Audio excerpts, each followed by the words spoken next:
আসসালামু আলাইকুম এভরিওয়ান, কেমন আছেন সবাই? আশা করি ভালো। আপনাদের জন্য একটি নতুন ব্লগ নিয়ে আসলাম।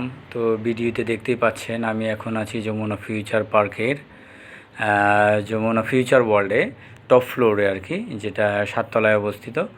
তো যমুনা ফিউচার ওয়ার্ল্ডে বাচ্চাদের জন্য সবচেয়ে বড় গেমিং সেন্টার, যেটাকে বলা হয় Jamuna future world gaming centre.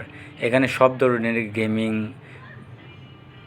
রয়েছে, যেমন রেমবো গেম থেকে নিয়ে সব ধরনের গেমিং, কার রেস, তারপরে হচ্ছে বাস্কেটবল রেস, ইলেকট্রিক কেবল কার, তারপরে বিভিন্ন ধরনের আইটেম বেবিদের জন্য, আবার বড় বাচ্চাদের জন্য খেলার ব্যবস্থা আছে। তো দেখাই যাচ্ছে আমার ভিডিওতে নানা ধরনের গেমের ব্যবস্থা, ক্যাটিং করারও ব্যবস্থা আছে।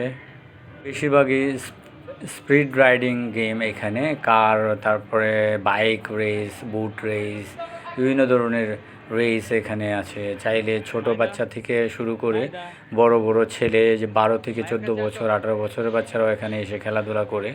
আমার দেখা বাংলাদেশে বিভিন্ন জায়গায় যতগুলা গেমিং সেন্টারই দেখেছি, এর ভিতরে সবচেয়ে বড় গেমিং সেন্টার হচ্ছে এটা। এখানে 3D 4D animation game available. তাছাড়া ইলেকট্রিকের বিভিন্ন আইটেম আছে, যেগুলাতে এটাকে রাইড বলা হয়। যেমন শিশু পার্কে ছোট ছোট রাইড আছে না, ঠিক তেমনই বিভিন্ন রাইড এখানে আছে। চাইলে ছোট কিডসরাও এখানে এই রাইডগুলোতে চড়তে পারে। গেমিং সেন্টারে যদি আপনারা বাচ্চাদেরকে নিয়ে প্রবেশ করেন, অনায়াসে 4-5 ঘন্টা এমনিতেই চলে যাবে। যে বাচ্চারা গেম খেলে তাদের জন্য 4-5 ঘন্টা একদম ইজিলি চলে যাবে। আর এমনি যদি শুধু ঘুরে ঘুরেও দেখে, তাও 2-3 ঘন্টা চলে যায়।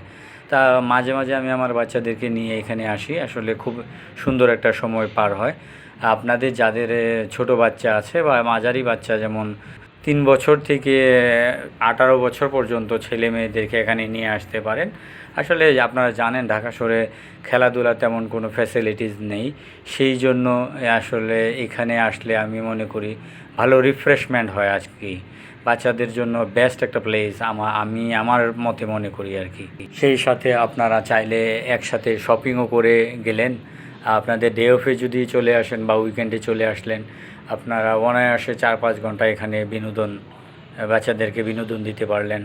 আপনাদের সাথে টপিং চাইলে শপিংও করে যেতে পারেন আর কি। আউটডোরে বিভিন্ন ইভেন্ট থেকে আমার কাছে মনে হচ্ছে ইনডোরের ইভেন্টটাই সবচেয়ে ভালো, কারণ এখানে নিট অ্যান্ড ক্লিন, কোনো রকম ধুলাবালি নেই। তারপরে টোটালি সেন্ট্রাল এসি। আপনারা তো জানেন যমুনা ফিউচার পার্কের টোটালি সেন্ট্রাল এসি। তো ভালো পরিবেশ পাবে আর কি। দেখতেই পাচ্ছেন আসলে এটা কালার দেখলেই বোঝা যায় আসলে আমি কোন জায়গায় এসেছি।